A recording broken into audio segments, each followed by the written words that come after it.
All right, by the end of 2022, Malaysia's digital economy had grown to 205 billion ringgit, representing more than 20% of country's GDP. E-commerce and fintech are the primary growth drivers, accounting for 90% of Malaysia's digital economy.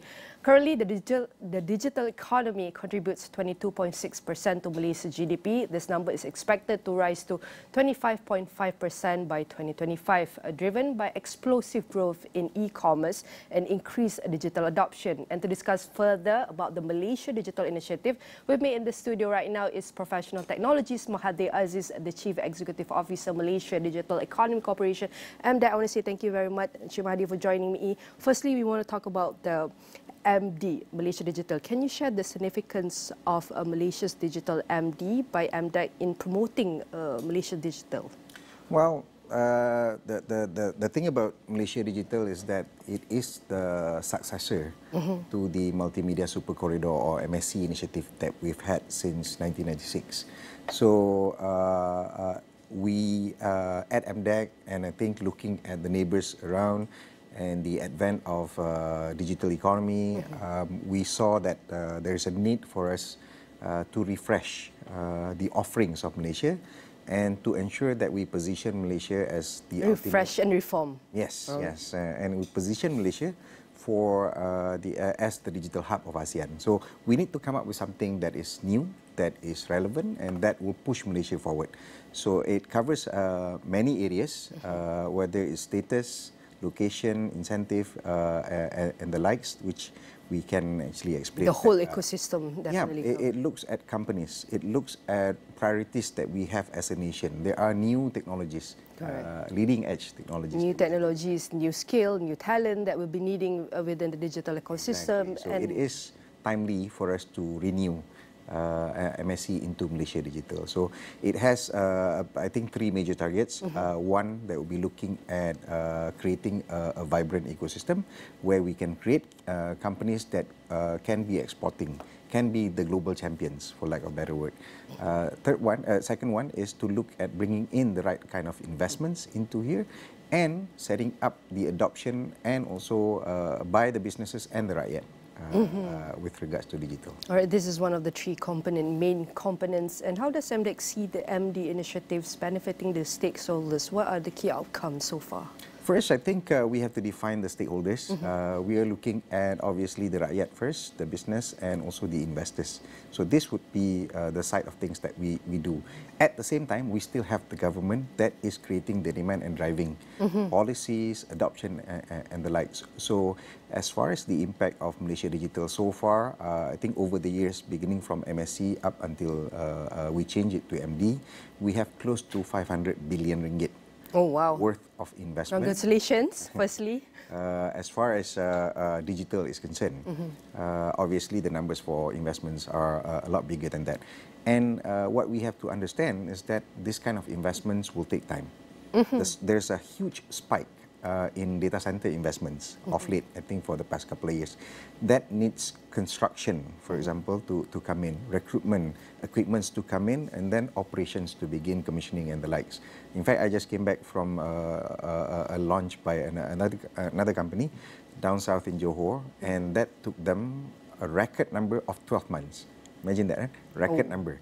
Otherwise, the construction and operations of data center will take 18 months, maybe 24 months, sometimes up to 2+ years. Few years for the development only. Yeah, yeah. But because it requires a bit more to actually do that. So when we announce all these numbers, as far as digital is concerned, it will take time for that to execute, whether it's federal government, state government, and local authorities, and the companies themselves. Second part is the kind of jobs. We have more than 200,000 jobs that have been created, digital jobs. And this is what we used to call knowledge workers and the likes. So those are the jobs who have been created by these investments, by the drive towards digital adoption and digital solution development through the companies and other capacity building programs. So all this would come under the guise of Malaysia Digital, and this is how we see us impacting that.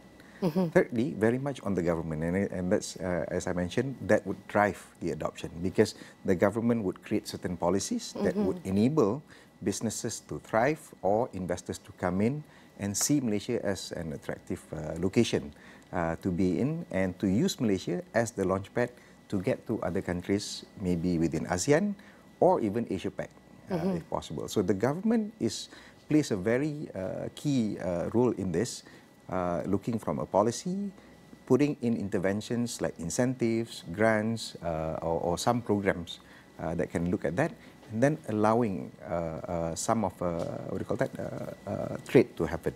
So those would be the kind of things that we look at that impacting. Definitely, there's a lot of effort, initiative putting into the planning, execution, and how will this impact the industry and the whole ecosystem. But Cik Mahadhir, can you maybe share with us, for all the collaboration and efforts we are doing to increase and accelerate the digital ecosystem in Malaysia, what have the challenges or the problem that you have identified in promoting digital growth? Number one, I think the big challenge is always perception. What we put out there and the effort is something that people remain skeptical of. So we need to be able to communicate this, whether it's at government level or even agencies, an extension of government, and together with the companies who are experiencing this particular engagements with all the mechanisms of the country, whether it's the company, the government, state authorities, and the like. So we have to communicate better with regards to information and also elaboration of a particular set of programs. Why are we building, say for example, certain set of skill set, AI, blockchain, big data analytics, and the new kind of jobs that we can create from a particular set of investments. So those would be the kinds of things that we have to go out.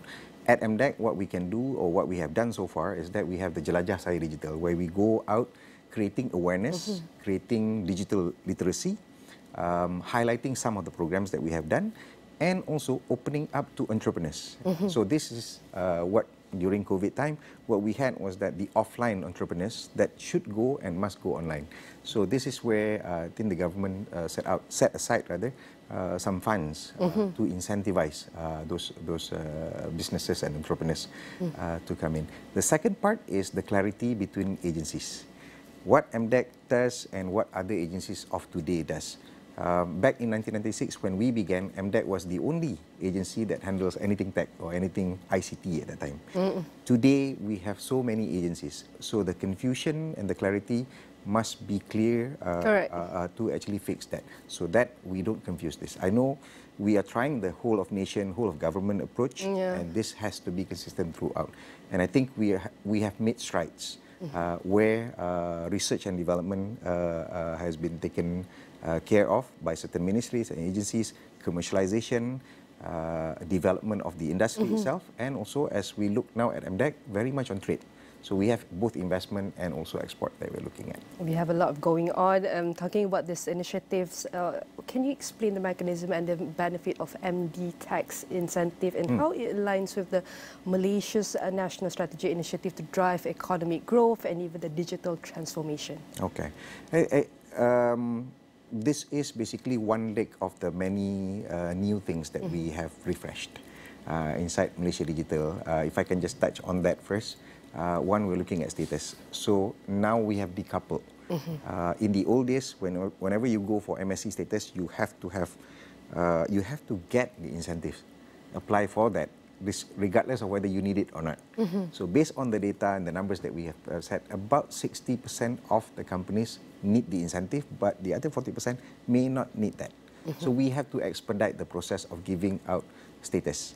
So MD status now can be given to companies without the tax incentive if they don't need it. It's the option for them to ask for it. So that's status. Location, we can look at anywhere in Malaysia where these tech companies or MD status companies can be and yet still enjoy the benefits from that. Third one is the tax incentive, as we are coming to. Previously, it's maybe investor-centric. This is where I think the industry have been telling us, you know, you should be looking at the Malaysian companies as well, or Malaysia-based companies. So we made adjustments. Not only that, previously we had a 5 years plus 5 years as far as new investment is concerned. What we give now is that for new investments, you will get 10 years automatically. So there's 2 tiers of reduced tax rates from 0% to up to 15%. and depending on your capex or your opex as well. The good news to the industry is that there's also reinvestment or expansion of investments that we allow the companies who have been here, used up the incentive to reinvest and therefore qualify still to be that. So there's agility and there's flexibility that we introduce in this. Again, complying is also a lot easier rather than you have to claw back and then pay back to the government on that. So this is some of the issues and feedback that we get from the industry, specifically on the tax incentive. Obviously, there's a bit more that we add. The bill of guarantees, the catalytic projects and programs would be part of Malaysia Digital. And that's another side from the industry especially. And we know that there's a lot of initiatives that we can do to fuel in every aspect of the whole digital ecosystems. And one of it is maybe we want to see, why do you choose the MD tax incentive and how does it bring purpose, especially to the rakyat and small businesses? Well, the whole idea is that I think getting the feedback from the industry, and we spoke to then Ministry of Communications and Digital, KKD, and now we are under Ministry of Digital. So the whole idea, regardless of the ministries, is that we need to make Malaysia attractive. We need to allow for companies who have used Malaysia as a base for many years to continue to sustain and have business and make Malaysia as the launchpad to other areas. Third one, I think addressing to the call by the Madani framework and Prime Minister as well, that we have to be fast, we have to respond faster, we have to be agile. Yeah, yes. We have to be, again, really the whole of government approach is about everyone working much more efficient to get things done. So this is where we look at tax incentives as combining all that. And we table this up and propose this to Ministry of Finance, which looked at it for quite some time and then approved it earlier this year. So the announcement was made back in May, where I think this would be the base incentive that we use for now. Obviously, as we look at other areas, JSS, for example, the Johor, Singapore, is also some place where we can use the MD tax incentive as a base that we can do that. Well, and what some are the promoted tax enablers by MD that qualify for the MD tax incentive, and how does this technology advance within the Malaysian digital? Okay.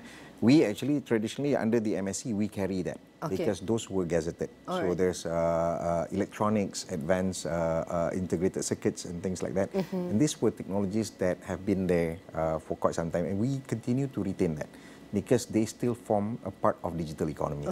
However, we don't want to get left behind.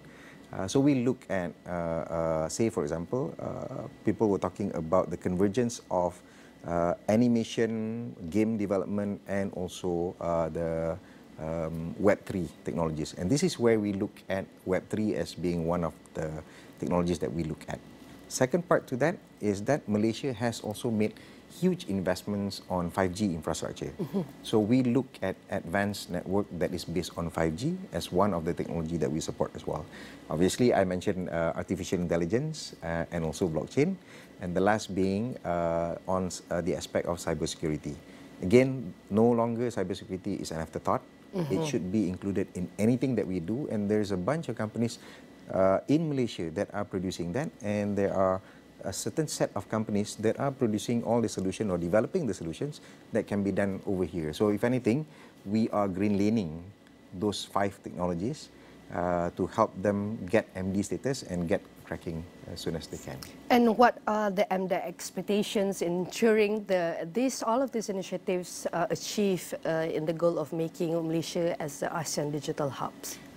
Well, as far as expectations, we are using the catalytic projects that we find that solve certain problems and issues, whether it's local in Malaysia, and because we want to look at ASEAN, we also put high priority on companies who are producing solutions to solve regional level issues.